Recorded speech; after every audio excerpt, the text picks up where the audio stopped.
दिल्ली की IAS coaching institute में 3 students की मौत। पावर कट से बेसमेंट में लाइब्रेरी का बायोमेट्रिक गेट जाम। 3 मिनट में 12 फीट पानी भरा। कोचिंग सेंटर का मालिक और कोऑर्डिनेटर गिरफ्तार। पीएम के मन की बात का 112वां संस्करण आज देश भर ने सुना। प्रधानमंत्री मोदी बोले 15 अगस्त को स्पीच अब दूंगा, टॉपिक पर सुझाव भेजे। विधानसभा सत्र के पहले सर्वदलीय बैठक सीएम योगी आदित्यनाथ की अध्यक्षता में शाम 4 बजे सर्वदलीय बैठक का आयोजन। कल से 2 अगस्त तक चलेगा यूपी विधानसभा का मॉनसून सत्र। यूपी राज्य राजधानी क्षेत्र अध्यादेश 2024 सदन में होगा पेश। 30 जुलाई को यूपी सरकार अनुपूरक बजट करेगी पेश। 10 राज्य, 1 यूटी में 6 नए राज्यपाल, 3 का हुआ ट्रांसफर। आज 22 राज्यों में भारी बारिश का जारी किया गया अलर्ट। उत्तर प्रदेश, उत्तराखंड में बारिश से 24 घंटे में 4 मौतें। की न्यूज़, खबरों का सारथी। नमस्कार, आप देख रहे हैं के न्यूज इंडिया। मैं हूं आपके साथ गरिमा वाजपेयी और अब बात करते हैं इस कोचिंग में लापरवाही की बाढ़ की। जी हां, दिल्ली में कोचिंग सेंटर में हादसे का मामला सामने आया है, जहां पर ओल्ड राजेंद्र नगर राव इंस्टीट्यूट में 3 लोगों की जान चली गई। राव आईएएस कोचिंग सेंटर के बाहर छात्रों का धरना जारी है और ओल्ड राजेंद्र नगर राव इंस्टीट्यूट में 3 लोगों की मौत हो गई। आपको बता दें कि जो तस्वीरें निकलकर सामने आई वो वाकई परेशान कर देने वाली थी। बड़ी जानकारी आपको हम बता रहे हैं, जहां पर ओल्ड राजेंद्र नगर राव इंस्टीट्यूट में 3 लोगों की मौत का ये पूरा मामला है पानी भर जाने से, क्योंकि आपको बता दें कि बायोमेट्रिक लॉक हो गया था और यही वजह है कि लोग बाहर नहीं निकल पाए। बड़ी खबर आपको हम बता रहे हैं, ओल्ड राजेंद्र नगर राव इंस्टीट्यूट में 3 लोगों की मौत हो गई। बड़ी खबर आपको हम बता रहे हैं। और दिल्ली में कोचिंग सेंटर में हादसे का मामला, तो दिल्ली में कोचिंग सेंटर में हादसे का मामला, ओल्ड राजेंद्र नगर राव इंस्टीट्यूट में 3 लोगों की मौत हुई।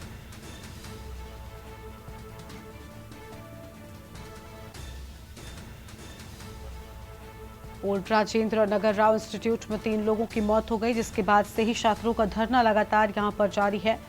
बड़ी खबर आपको हम बता रहे हैं, दिल्ली में कोचिंग सेंटर में हादसे का मामला।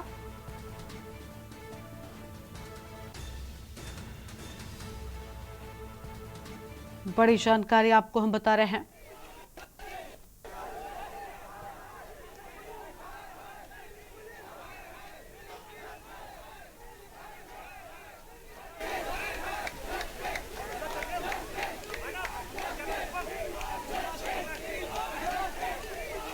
शाम को ओल्ड राजेंद्र नगर से एक बेसमेंट में पानी भर जाने की खबर आई थी, जिसको मिलते ही एक search and rescue operation launch किया गया था, जिसमें दिल्ली पुलिस के अलावा दिल्ली फायर सर्विस और एनडीआरएफ के पर्सनल भी शामिल थे।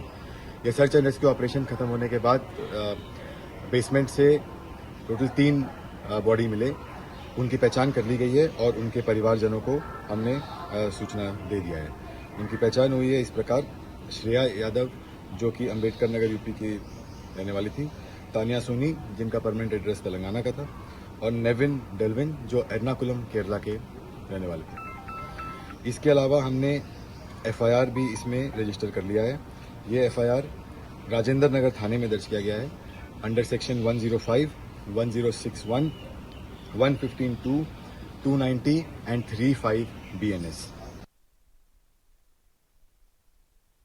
दिल्ली में राव आईएएस कोचिंग की लाइब्रेरी बेसमेंट में चल रही थी, जहां पढ़ रहे 3 बच्चों की मरने की खबर है, जो पानी में डूबकर मरे। आपको बताते हैं कि यहां पर उसी को लेकर छात्र लगातार प्रदर्शन कर रहे हैं और छात्रों की यहां भारी संख्या में है। पुलिस प्रशासन लगातार यहां पर है, बैरिकेडिंग जबरदस्त की गई है। उसके बाद भी छात्र यहां लगातार आ रहे हैं, लेकिन फिर भी अभी छात्रों की तरफ लगातार मांग की जा रही है कि उनको जस्टिस मिलना चाहिए। वी वांट जस्टिस के लगातार नारे लग रहे हैं, लेकिन अभी तक छात्रों को ना तो प्रशासन की तरफ से, ना तो कोचिंग संचालकों की तरफ से, ना तो फिर किसी सरकार की तरफ से ऐसा कोई आश्वासन दिया गया है, जिसके चलते छात्र अपना धरना प्रदर्शन विरोध वापस लें। अब ये देखना होगा कि इन छात्रों को, जो छात्र डूबकर पानी में मरे हैं, राव आईएएस कोचिंग की तरफ से या सरकार की तरफ से या फिर कोई प्रशासन की तरफ से ऐलान किया जाता है और छात्रों को कोई न्याय मिलना, ये देखना होगा। कैमरामैन प्रदीप के साथ अखिलेश सिंह, के न्यूज इंडिया, दिल्ली। और दिल्ली में कोचिंग इंस्टीट्यूट में हादसे का मामला सामने आया है। कोचिंग इंस्टीट्यूट में कल 3 लोगों की हुई थी मौत और ओल्ड राजेंद्र नगर में राव कोचिंग इंस्टीट्यूट है। घटना से आहत स्टूडेंट के बयान सामने आए हैं। बड़ी जानकारी आपको बता दें, जहां पर स्टूडेंट्स के बयान भी इस पूरे मामले में सामने आए हैं। तो दिल्ली से ये बड़ी जानकारी आपको हम बता रहे थे। आम खबर आपको हम दिल्ली से बता दें, जहां पर इस पूरे हादसे को लेकर लगातार छात्रों में गुस्सा नजर आ रहा है। कोचिंग इंस्टीट्यूट में कल 3 लोगों की हुई थी मौत।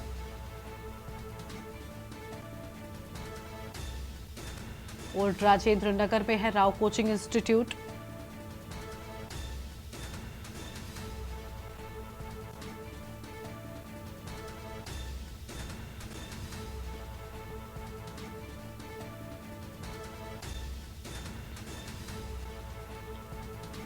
दिल्ली से बड़ी जानकारी आपको हम बता रहे हैं। ओल्ड राजेंद्र नगर में है राव कोचिंग इंस्टीट्यूट। 3 लोगों की जान चली गई। घटना से आहत स्टूडेंट्स के बयान भी इस पूरे मामले में सामने आए हैं।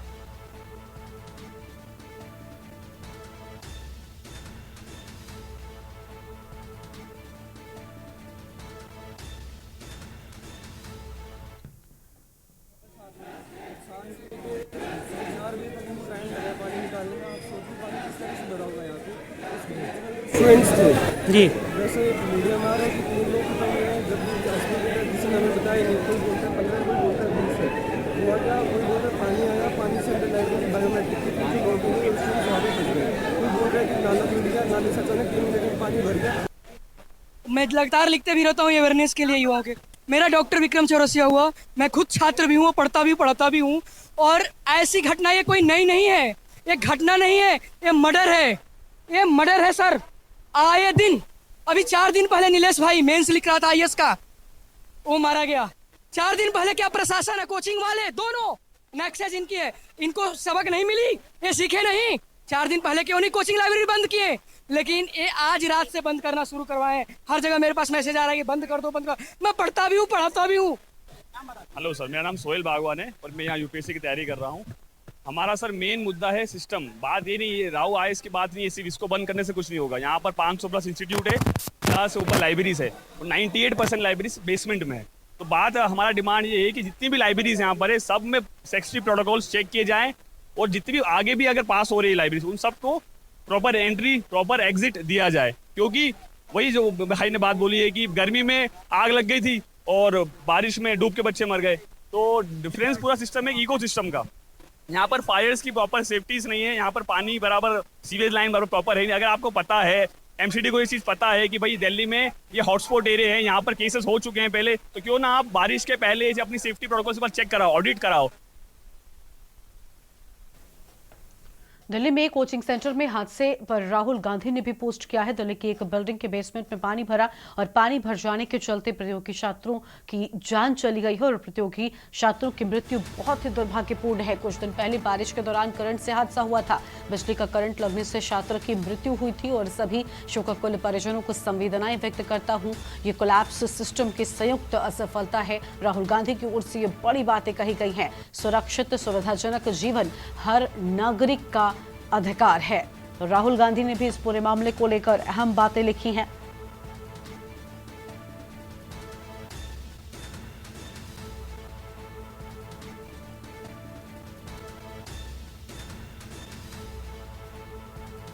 बड़ी जानकारी आपको हम बता रहे हैं। ये कोलैप्स सिस्टम की संयुक्त असफलता है। ये बड़ी बातें कही गई हैं राहुल गांधी की ओर से। और अब आगे बढ़ते हैं खबरों की ओर। अगली बड़ी जानकारी आपको हम बताते हैं बरेली से, जहां पर बिना मानकों के अनुरूप कोचिंग संस्थान चल रहे हैं। आखिर कब जागेगा संबंधित विभाग। तो वहीं हजारों की तादाद में फीस ली जा रही है और कोचिंग संस्थानों में जीरो के नाम पर व्यवस्थाएं नजर आती हैं।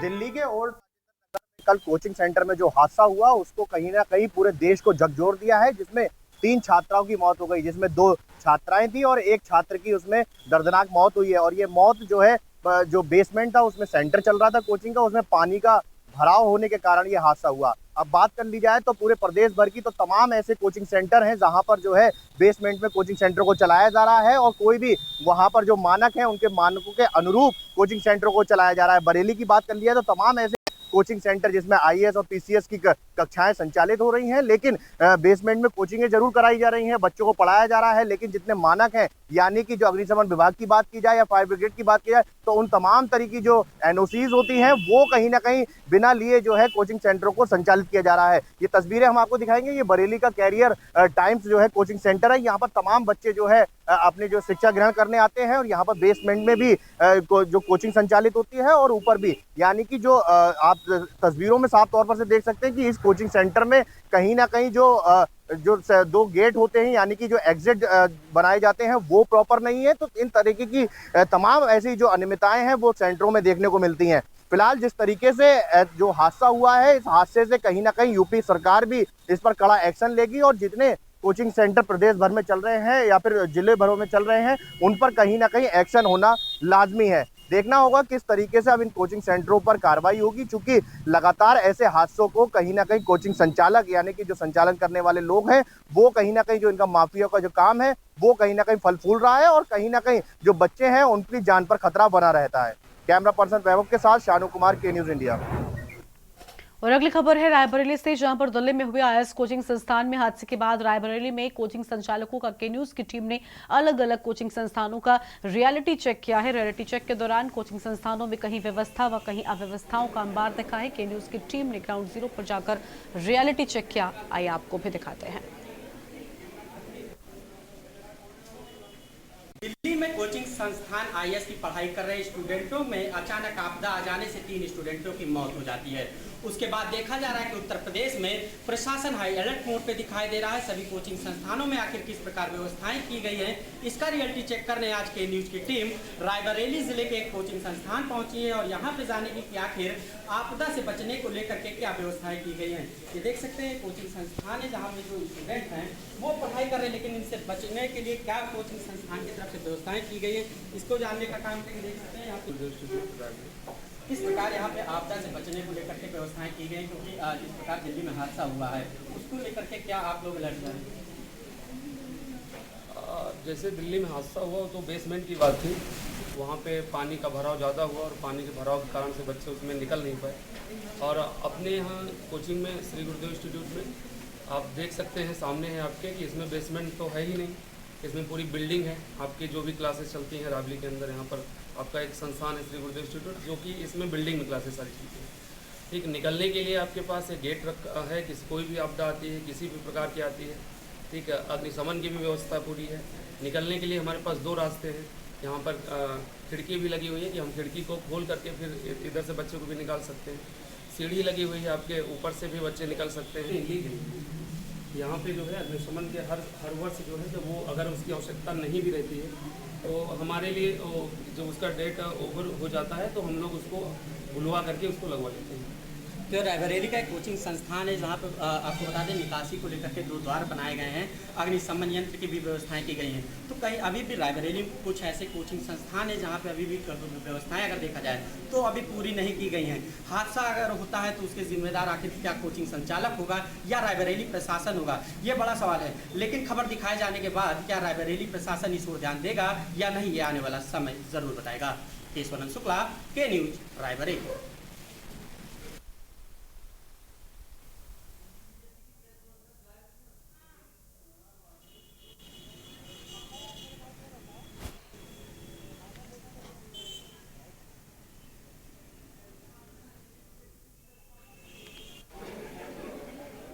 और दिल्ली में राव इंस्टीट्यूट में हुए हादसे को लेकर दिल्ली बीजेपी में प्रेस कॉन्फ्रेंस में क्या कुछ सामने आ रहा है, सुनाते हैं आपको। और उसके बाद भी आप एक्सक्यूजेज देते हैं। उठाइए हमारी सारी प्रेस कॉन्फ्रेंस पिछले 2 महीने की, लगातार हम कह रहे हैं कि दिल्ली में नालों की सफाई नहीं हुई है। अरविंद केजरीवाल की सरकार भ्रष्टाचार करे, नालों की सफाई नहीं कर रही है। कल जो गुस्सा था राजेंद्र नगर के लोगों में, वो गुस्सा ठीक था। 15 दिन से वो व्हाट्सएप ग्रुप दिखा रहे हैं हमें जिसमें वहां का विधायक शामिल है। 15 दिन 20 दिन से वो लगातार कह रहे हैं कि इस नाले की सफाई करा दीजिए, इस नाले की सफाई करा दीजिए, लेकिन कानों में जू नहीं रंगती क्योंकि पैसे चाहिए।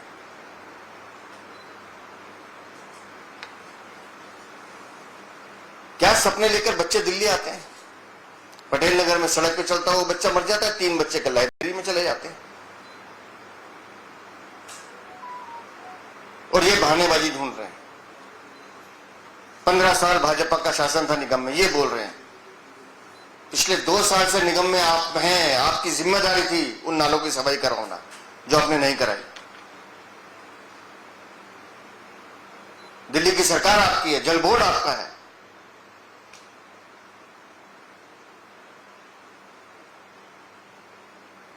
और बेशर्मी इतनी है कि वहां झूठ बोलने में, वहां पे भी झूठ बोल रहे। पूरा का पूरा आम आदमी का तंत्र, पार्टी का तंत्र सिर्फ एक ही बात की चिंता करता है, एक ही बात की चिंता। अरविंद केजरीवाल का वजन घटा या बढ़ गया, उसकी शुगर बढ़ी या घट गई। जनता जाती है भाड़ में तो जाए, बच्चे मरते हैं तो मर जाए, इनको किसी से कोई नहीं लेना देना। इनको अरविंद केजरीवाल की शुगर से लेना, उसके वजन से लेना।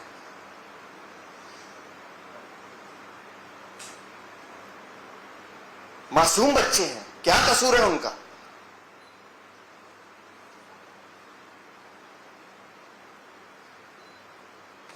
हमारी भारतीय जनता पार्टी दिल्ली की मांग है, नगर निगम हो, दिल्ली फायर सर्विसेज हो, जिसका काम था जब मुखर्जी नगर में हादसा हुआ था उसके बाद जांच बिठाई गई थी कि दिल्ली की हर बिल्डिंग का सर्वे होगा, जहां इंस्टीट्यूट चलते हैं, बिल्डिंग का स्ट्रक्चर चेक होगा, वैध है अवैध है, एनओसी मिली है नहीं मिली, किसकी जिम्मेदारी थी? Delhi Nagar Nigam, Jal board, Delhi fire services, Delhi Nagar Nigam, ये जितने विभाग हैं इन सब के खिलाफ आपराधिक मुकदमे दर्ज होने चाहिए लापरवाही के। जितने अफसर हैं किसी को बख्शना नहीं चाहिए, सबको सूली पर टांग देना चाहिए। और जो नेता इनको ऑपरेट कर रहे हैं, जो नेता इनको आश्रय दे रहे हैं, जो नेता इनसे कमीशन खा रहे हैं, उनको भी सूली पर टांगना चाहिए। और अगर थोड़ी सी शर्म गहरे थे तो खुद इस्तीफा देना चाहिए, चाहे वो दिल्ली की मंत्री हैं आतिशी हैं, या इनके विधायक हैं, या इनके मेयर हैं।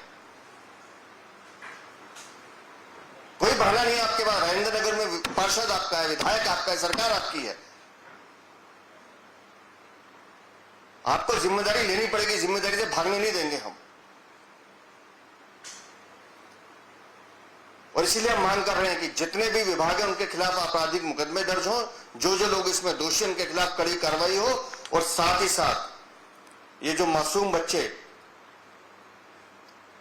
जिन्होंने अपनी जान गंवा दी है, इनके परिवारजनों को तुरंत 1 करोड़ रुपए का मुआवजा दे दिल्ली सरकार।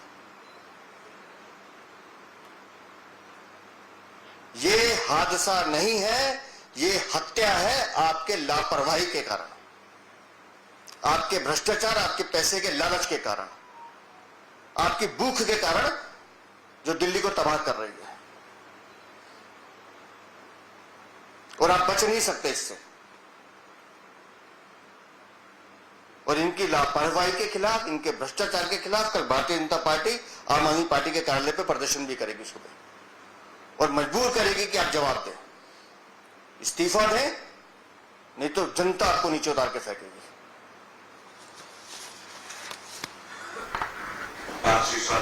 हेलो,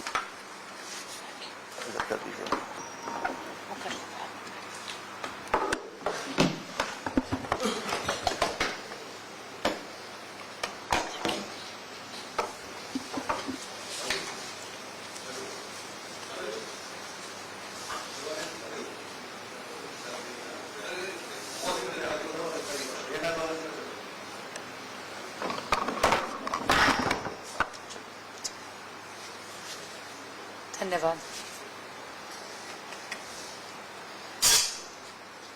आदरणीय प्रदेश अध्यक्ष वीरेंद्र सचदेवा जी, आदरणीय बड़े भाई प्रवीण शंकर कपूर जी और यहाँ उपस्थित मीडिया के बंधु,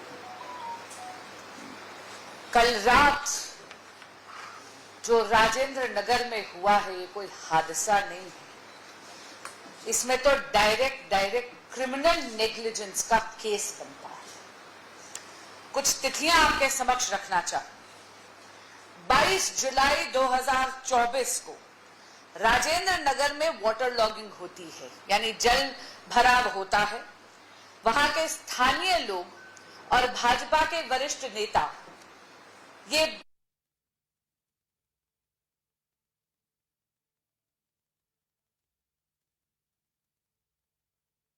और यहाँ पर रुकते एक छोटे से ब्रेक के लिए। आप देख रहे हैं न्यूज, खबरों का सारथी। ब्रेक के बाद आप सभी का स्वागत है। दिल्ली में मौत के कोचिंग सेंटर चल रहे हैं। राव आईएएस कोचिंग लापरवाही की बाढ़ और 3 छात्रों की मौत का जिम्मेदार आखिर कौन है, ये बड़ा सवाल है। इस दिल्ली में जो हादसा हुआ जिसमें 3 छात्रों की जान चली गई, इनका जिम्मेदार कौन, ये बड़ा सवाल है। यूपीएससी की कोचिंग देने वाले सेंटर में लापरवाही की बात सामने आई है। 4 तस्वीर आपको हम दिखा रहे हैं। सबसे पहले देखिए सेंटर में किस तरीके से पानी घुस गया, वो आप देखिए, और 3 छात्रों के इस हादसे में जान चली गई। वहीं तीसरी तस्वीर रेस्क्यू ऑपरेशन की है और उसके बाद आप देखिए छात्रों का गुस्सा जो है वो निकलकर सामने आया है और छात्रों ने जमकर धरना प्रदर्शन किया है और वी वांट जस्टिस के नारे भी लगाए हैं।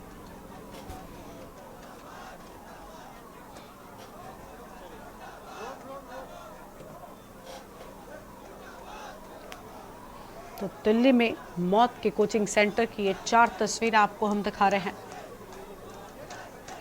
एक हफ्ते माननीय विधायक दुर्गेश पाठक से निवेदन कर रहे थे और निरंतर आग्रह कर रहे थे कि नाले की सफाई करवाई जाए, लेकिन दुर्गेश पाठक जी ने उनकी गुहार नहीं सुनी। आज ये जो डेथ हुई है इसके लिए पूरी तरह जिम्मेदार माननीय विधायक दुर्गेश पाठक जी, माननीय मुख्यमंत्री अरविंद केजरीवाल जी और उनकी आम आदमी पार्टी की निकम्मी सरकार है। अगर उन्होंने नाले की सफाई कर दी होती तो इस तरह ना सड़क जलमग्न होती ना बेसमेंट जलमग्न हो गया। इतनी ज्यादा बुरी हालत है कि यहाँ पर डाइवर्स का इस्तेमाल करना पड़ रहा है। कह रहे हैं कि फर्नीचर भी फ्लोट कर रहा है। ये जो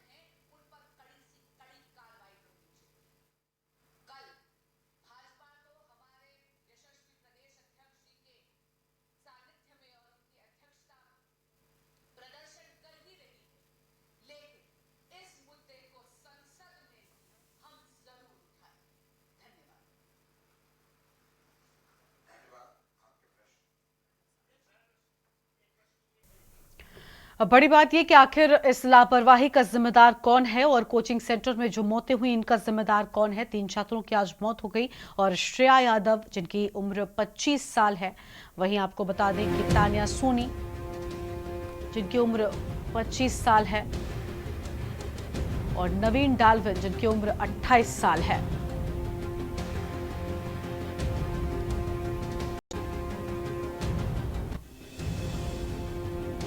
तो दिल्ली में जानलेवा कोचिंग सेंटर और बड़ा सवाल ये कि आखिर इन मौतों का जिम्मेदार कौन है।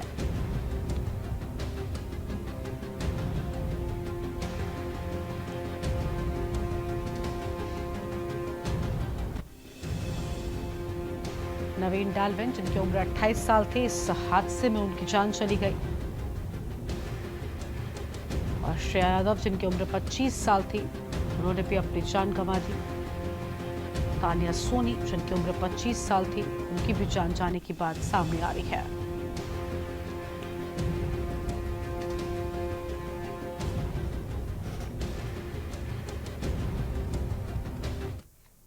और अगली खबर आपको हम लखनऊ से बताते हैं, जहां पर यूपी विधानसभा का मॉनसून सत्र कल से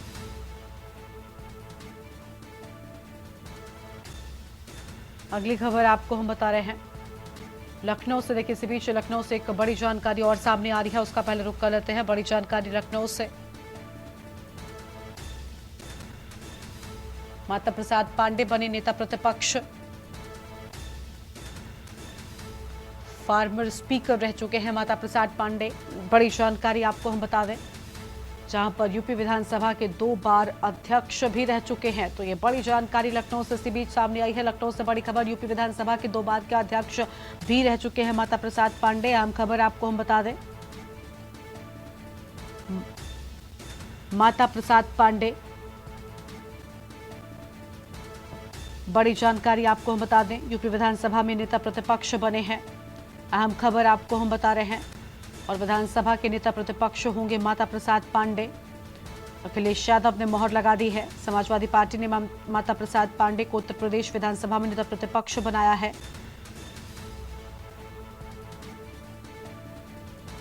और सिद्धार्थनगर के इटावा सीट से मौजूदा विधायक हैं। वो उत्तर प्रदेश विधानसभा के 2 बार अध्यक्ष भी रह चुके हैं और नेता प्रतिपक्ष पद की जिम्मेदारी कल यानी कि सोमवार से संभालेंगे। ऐसा माना जा रहा है कि अखिलेश यादव अपने पीडीए फॉर्मूले के तहत पिछड़े समुदाय से आने वाले किसी चेहरे को नेता प्रतिपक्ष की जिम्मेदारी सौंपेंगे। हालांकि उन्होंने एक बार फिर पूर्वांचल से आने वाले माता प्रसाद पांडे को बड़ी जिम्मेदारी सौंपी है और माता प्रसाद पांडे को अखिलेश यादव का बेहद करीबी भी माना जाता है। फॉर्मर स्पीकर भी रह चुके हैं माता प्रसाद पांडे। बड़ी जानकारी आपको हम बता रहे हैं और अब ये बड़ी जिम्मेदारी अखिलेश यादव ने इस पर मोहर लगा दी है। अहम खबर आपको हम बता रहे हैं, यूपी विधानसभा के 2 बार अध्यक्ष रह चुके हैं माता प्रसाद पांडे। अहम खबर, सिद्धार्थनगर के इटावा विधानसभा से विधायक हैं माता प्रसाद पांडे।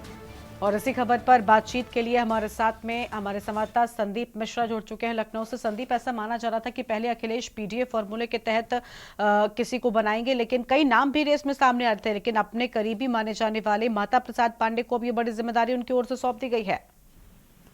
बिल्कुल, देखिए जिस तरीके से नेता प्रतिपक्ष के लिए चर्चाएं लगातार चल रही थी और ये माना जा रहा था कि नेता प्रतिपक्ष आखिर बनाएंगे तो किसे बनाएंगे, क्या पीडीए के फॉर्मूले के तहत जो है इस बार मैदान में उतारते हुए नजर आएंगे, क्योंकि कल से विधानसभा का सत्र चालू हो रहा है और उसको लेकर के अपनी आवाज को कैसे बुलंद की जाएगी उसको लेकर के चर्चा थी। हालांकि अब माता प्रसाद पांडे को उन्होंने जो है नेता प्रतिपक्ष बना दिया है और माता प्रसाद पांडे एक ब्राह्मण चेहरे के रूप में नजारे जाते हैं। इसके साथ ही साथ में वो 2 बार के जो है विधानसभा अध्यक्ष रह चुके हैं। तो ये माना जाता है कि जिस तरीके से इस बार जो है समाजवादी पार्टी ने जो अपना दांव खेला है वो बिल्कुल अलग दांव पलटाव खेले हुए नजर आए, क्योंकि जो लिस्ट देखी जा रही है उस लिस्ट में साफ तौर पे जो नाम है वो कमल अख्तर का मुख्य सचेतक के रूप में रखा गया है माता प्रसाद पांडे के बाद। इसके बाद आर.के. वर्मा उप सचेतक के रूप में है और महबूब अली अधिष्ठान मंडल के रूप में रखा गया है। तो इस तरीके के नामों को इस बार जो है सार्वजनिक किया गया है, क्योंकि जहां एक तरफ देखा जा रहा है कि लोकसभा के चुनाव भी हाल ही में संपन्न हुए हैं और विधानसभा चुनाव के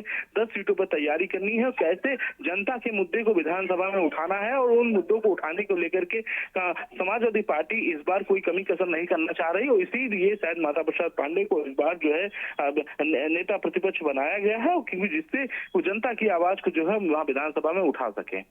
बिल्कुल, बहुत शुक्रिया आपका संदीप हमारे साथ जुड़ने के लिए और अहम जानकारी साझा करने के लिए। तो ये बड़ी खबर आपको हम बता दें, जहां पर आर.के. वर्मा बनाए गए उप सचेतक और भी कई बड़े लोगों को जिम्मेदारियां दिए जाने की बात सामने आई है।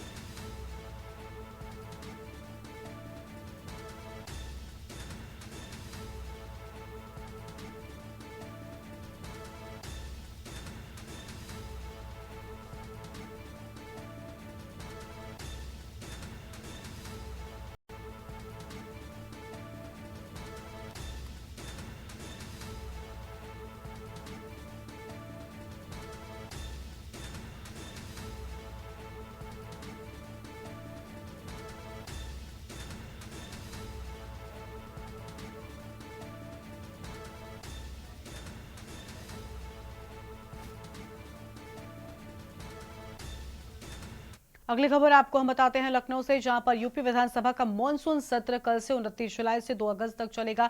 मॉनसून सत्र और सत्र में कई अध्यादेश पटल पर रखे जाएंगे। अधिसूचनाओं को सदन के पटल पर रखा जाएगा। ये बड़ी जानकारी 30 और 31 जुलाई और 1 और 2 अगस्त को होंगे विधायी कार्य। यूपी राज्य राजधानी क्षेत्र अध्यादेश 2024 सदन में पेश होगा और अन्य क्षेत्र विकास परिषद अध्यादेश 2024 भी पेश होगा। यूपी निजूल संपत्ति अध्यादेश 2024 सदन में होगा पेश और यूपी विधियां संशोधन अध्यादेश सदन में पेश होगा। बड़ी जानकारी आपको हम बता रहे हैं, जहां पर 23 जुलाई को यूपी सरकार अनुपूरक बजट पेश करेगी। तो 30 जुलाई को यूपी सरकार अनुपूरक बजट पेश करेगी और सरकार 2024 से 25 का पहला अनुपूरक बजट पेश करेगी। बड़ी जानकारी आपको हम बता रहे हैं, यूपी विधानसभा के मॉनसून सत्र की शुरुआत हो रही है और 2025 के होने वाले कुंभ को लेकर जारी होगी धनराशि। बड़ी जानकारी आपको हम बता रहे थे और अब आगे बढ़ते हैं खबरों की ओर। अगली खबर आपको हम लखनऊ से ही बताते हैं, जहां पर विधानसभा सत्र के पहले सर्वदलीय बैठक भी होगी। सीएम योगी आदित्यनाथ की अध्यक्षता में बैठक होगी। शाम 4 बजे सर्वदलीय बैठक का आयोजन किए जाने की बात सामने आई है और द्वितीय विधानसभा सत्र के संचालन के संबंध में बैठक होने की बात सामने आ रही है। बड़ी जानकारी आपको हम बता रहे हैं, शाम 4 बजे सर्वदलीय बैठक का आयोजन किया जाएगा। लखनऊ से अहम खबर आपको हम बता दें, देखिए मॉनसून सत्र की शुरुआत हो रही है और उससे पहले सर्वदलीय बैठक भी मुख्यमंत्री मुख्यमंत्री की ओर से विधानसभा सत्र से पहले सीएम योगी आदित्यनाथ की अध्यक्षता में ही ये सर्वदलीय बैठक होनी है और इस बैठक की शुरुआत शाम 4 बजे होगी, जिसमें सर्वदलीय नेता जो है वो मौजूद रहने वाले हैं। सर्वदलीय बैठक की शुरुआत शाम 4 बजे होगी। खुद मुख्यमंत्री योगी आदित्यनाथ इस बैठक की अध्यक्षता करेंगे। ये बड़ी जानकारी आपको हम बता रहे थे, जहां पर यूपी विधानसभा मॉनसून सत्र की शुरुआत हो रही है।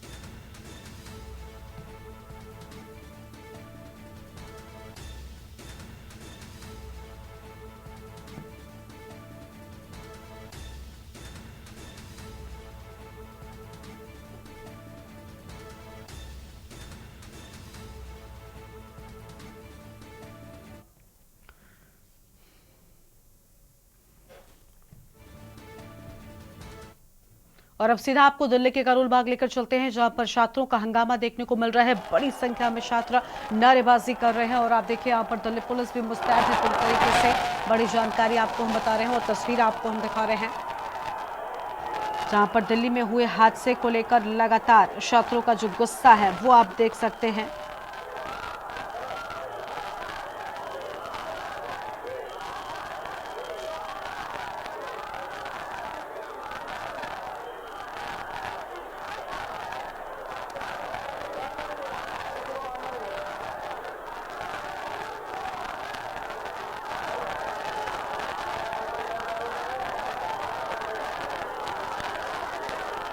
तो ये तस्वीर आपको हम दिखा रहे हैं। आप देखिए किस तरीके से गुस्से में छात्र नजर आ रहे हैं। जिस तरीके से 3 छात्रों की जान चली गई, उसके बाद से लगातार गुस्सा छात्रों में और अब सड़कों पर उतरे हैं छात्र। दिल्ली के करोल बाग से ये तस्वीर आपको हम दिखा रहे हैं।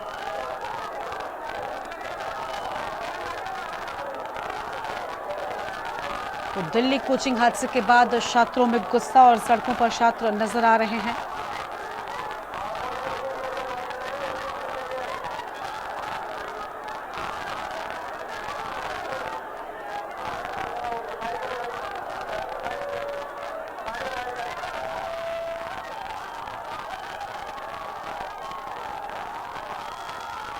ये तस्वीर आप देखिए, गुस्से में छात्र नजर आ रहे हैं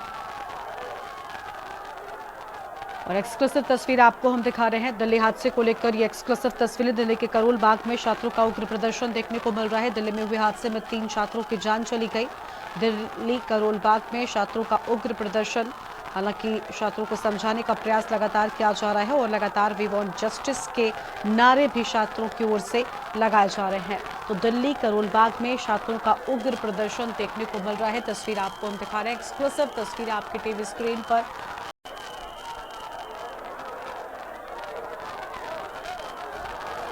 तो दिल्ली से करोल बाग से ये तस्वीरें, जहां पर सड़कों पर छात्रों का गुस्सा दिखाई दे रहा है। एक्सक्लूसिव तस्वीर आपको हम दिखा रहे हैं। दिल्ली से करोल बाग में छात्रों का उग्र प्रदर्शन होता हुआ इन तस्वीरों में साफ नजर आ रहा है। आप देख पा रहे हैं किस तरीके से यहाँ पर छात्रों को समझाने का प्रयास दिल्ली पुलिस की ओर से किया जा रहा है। आरएएफ के जवान भी यहाँ पर मौजूद हैं और दिल्ली करोल बाग में छात्रों का उग्र प्रदर्शन देखने को मिल रहा है। छात्रों को समझाने की कोशिश की जा रही है, लेकिन छात्र लगातार न्याय की गुहार लगा रहे हैं और जमकर सरकार के खिलाफ नारेबाजी करते हुए नजर आ रहे हैं। दिल्ली के करोल बाग में छात्रों का गुस्सा सड़कों पर उतरता हुआ दिखाई दे रहा है। तो दिल्ली के करोल बाग से तस्वीर आपको हम दिखा रहे थे, जहां पर बड़ी संख्या में छात्र सड़कों पर उतरे हुए हैं और लगातार दिल्ली में हुए कोचिंग हादसे को लेकर गुस्सा छात्रों में नजर आ रहा है। एक छोटे से ब्रेक के लिए यहाँ पर रुकते हैं, फौरन हाजिर होंगे। आप देख रहे हैं के न्यूज, खबरों का सारथी। ब्रेक के बाद आप सभी का स्वागत है। जिला गुरदासपुर के हल्का डेरा बाबा नानक के सरहदी गांव शहजादा कला का रहने वाला सुरेंद्र सिंह पुत्र नाम सिंह जब अपने खेतों से वापस घर लौट रहा था तो मोटरसाइकिल पर सवार 2 अज्ञात व्यक्तियों ने सुरेंद्र सिंह पर गोलियां चला दी। बाद में सुरेंद्र सिंह जमीन पर गिर गए, जिसके बाद लोग इकट्ठा हुए और सुरेंद्र सिंह के परिवार को सूचित किया, जिसके बाद सुरेंद्र सिंह को घायल हालत में डेरा बाबा नानक के सिविल अस्पताल लाया गया, जहाँ प्रारंभिक जाँच के बाद मृत्यु घोषित कर दिया गया।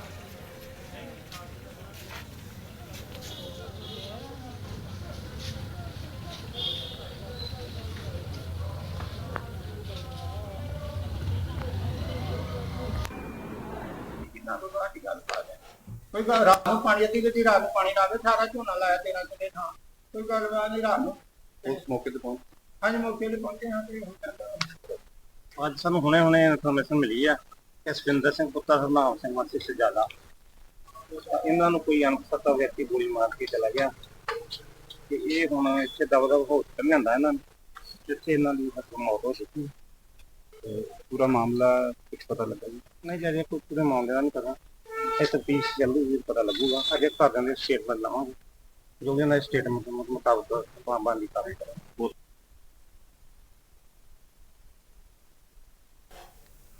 चंडीगढ़ से खबर रोहतक में सुनी गई प्रधानमंत्री नरेंद्र मोदी के मन की बात में हथकरघा उद्योग का किया गया जिक्र। पीएम ने उन्नति सेल्फ हेल्प ग्रुप की महिलाओं की तारीफ भी की है और 250 से अधिक महिलाएं उन्नति सेल्फ हेल्प ग्रुप से जुड़ा और हेल्प ग्रुप से जुड़कर समृद्धि की ओर बढ़ी हैं महिलाएं। प्रधानमंत्री मोदी की ओर से ये बड़ी बातें कही गई हैं और ग्रुप के साथ जुड़कर ब्लॉक प्रिंटिंग रंगाई में हासिल की ट्रेनिंग कपड़ों पर रंगों का जादू बिखेरने वाली महिलाएं बनी। बड़ी जानकारी आपको हम बता दें और मन की बात कार्यक्रम में हथकरघा उद्योग का जिक्र किए जाने की बात भी सामने आई है।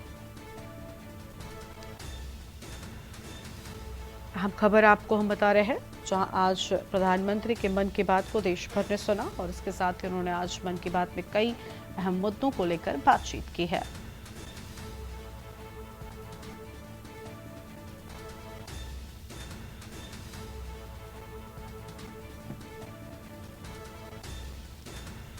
ग्रुप के साथ जुड़कर ब्लॉक पेंटिंग रंगाई में ट्रेनिंग हासिल की। अहम खबर आपको हम बता दें कपड़ों पर रंगों का जादू बिखेरने वाली महिलाएं बनी आत्मनिर्भर।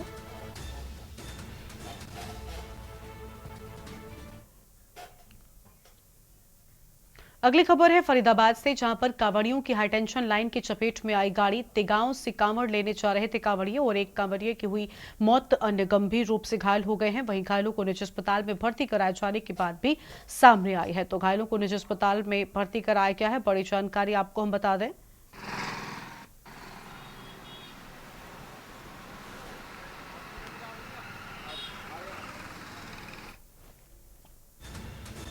तो हाई टेंशन लाइन की चपेट में आई कांवड़ियों की गाड़ी। तिगांव से कांवड़ लेने जा रहे थे कांवड़िए। बड़ी जानकारी आपको हम बता रहे हैं।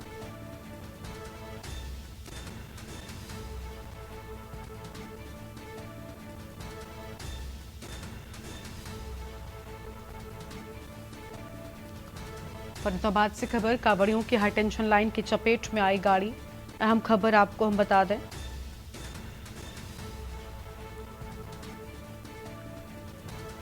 एक कांवड़िए की हुई मौत, अन्य गंभीर रूप से घायल और घायलों को निजी अस्पताल में भर्ती कराया गया है।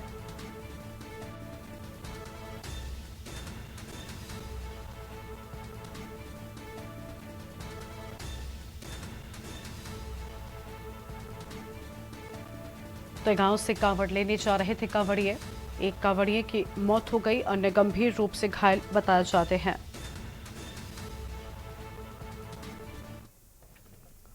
अगली खबर है यमुनानगर से जहां पर आम आदमी पार्टी के सुप्रीमो अरविंद केजरीवाल की धर्मपत्नी सुनीता केजरीवाल ने शिरकत की और सढौरा में चुनाव से पहले 5 गारंटी का वादा किया, जिसमें स्वास्थ्य, बिजली, पानी, रोजगार और शिक्षा फ्री देने का वादा किया गया है। जिस तरीके से उन्होंने कहा कि दिल्ली और पंजाब में आम आदमी पार्टी आने के बाद हिंदुस्तान में एक रोल मॉडल बन गया है। इस तरह से सढौरा में 5 गारंटी के साथ हम सरकार लाकर सढौरा का विकास करेंगे। और सढौरा में आज धर्मनिरपेक्षता का मेलजोल देखने को मिला, जिसमें सभी धर्मों के लोगों ने एक साथ हिस्सा लिया।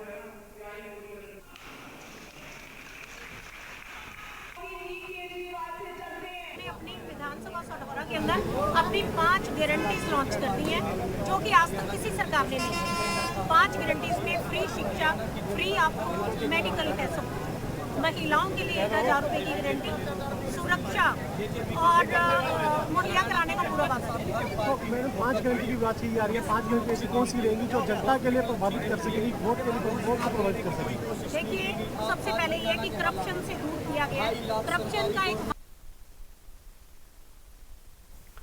सावन का महीना महादेव का महीना माना जाता है। इस महीने में भोलेनाथ के भक्त अपने अपने शहर से निकलकर हरिद्वार गंगोत्री जाते हैं और वहां से गंगाजल लेकर अपने शहर में जाकर सावन की शिवरात्रि पर शिवलिंग पर गंगाजल चढ़ाकर अपनी यात्रा को खत्म करते हैं। रंग बिरंगी कांवड़ लेकर हरिद्वार से पैदल आते हैं और अपने शहर के लिए जाते हैं। अंबाला से कई राज्यों के कांवड़िए निकलते हैं, जिससे सारा शहर भोले के जयकारों से गूंज उठता है। हिमाचल से आए कांवड़ियों ने कहा कि वो हरिद्वार से गंगाजल लेकर वापस हिमाचल जा रहे हैं। शिव भक्तों ने कहा कि वो हिमाचल के ही अलग अलग शहरों से हैं और गंगाजल लेकर अपने शहर के शिवालयों में शिवलिंग पर चढ़ाएंगे। और मेरे साथी सारे वहीं से हैं लगभग, और एक साथी यहाँ, ये इनका नाम है दिनेश कुमार जी, ये सोलन से हैं और ये सोलन ले जा रहे हैं। ये जो कांवड़ उठाई है ये इन्हीं की कांवड़ है, मैंने तो मदद के लिए उठाई है इनकी कांवड़।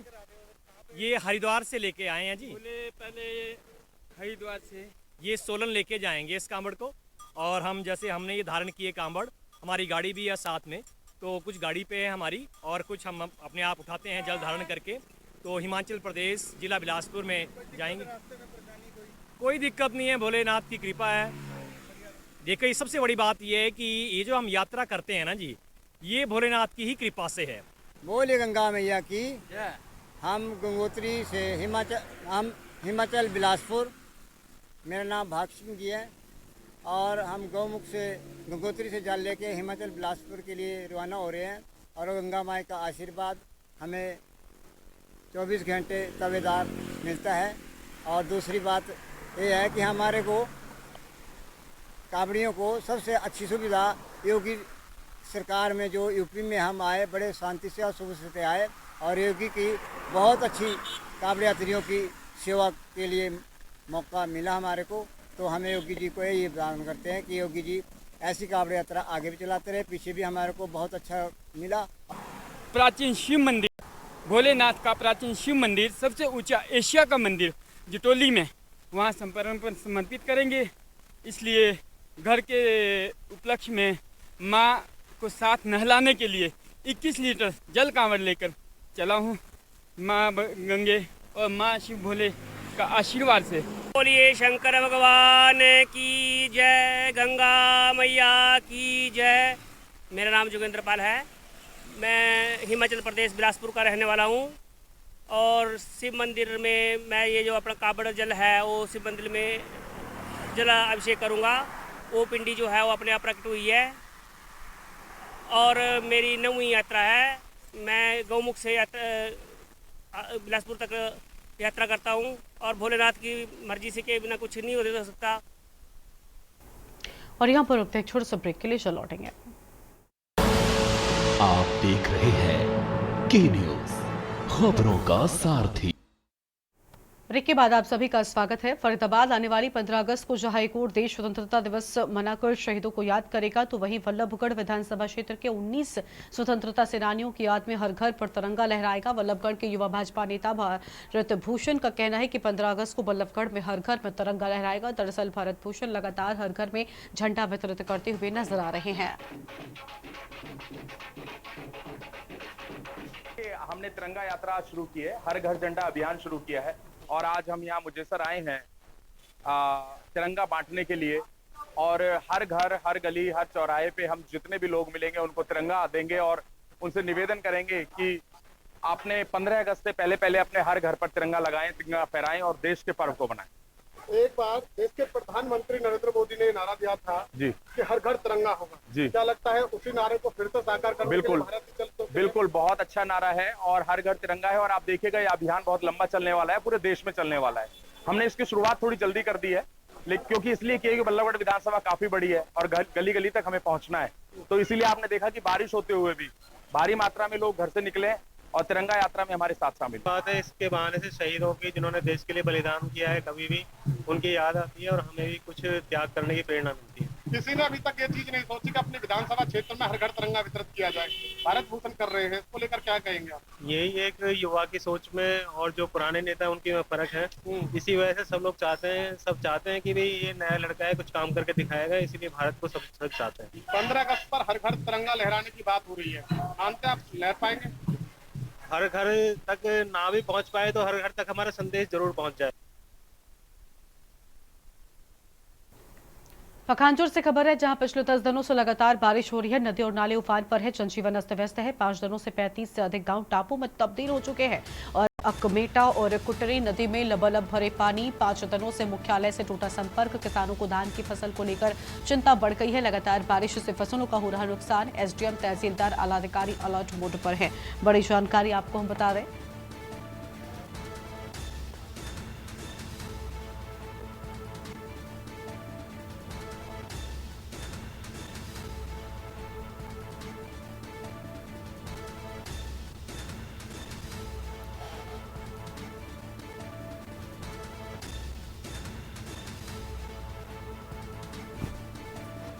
लगातार बारिश से फसलों का हो रहा नुकसान। एसडीएम, तहसीलदार और आलाधिकारी अलर्ट पर है। बड़ी जानकारी आपको हम बताते हैं।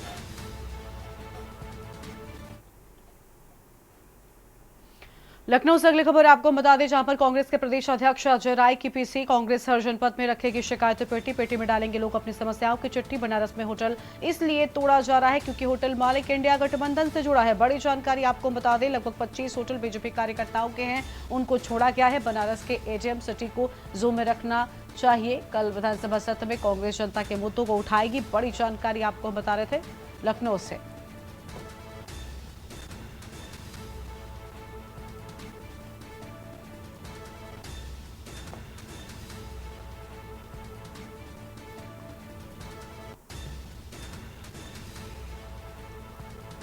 तो ये बड़ी खबर आपको हम बता दें, बनारस के एटीएम सिटी को जूम में रखना चाहिए। ये बड़ी बातें कही गई हैं।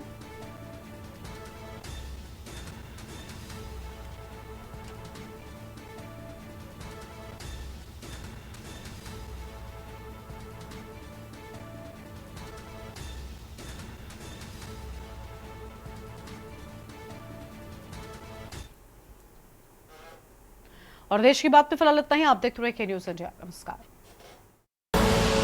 आप देख रहे हैं के न्यूज़, खबरों का सारथी।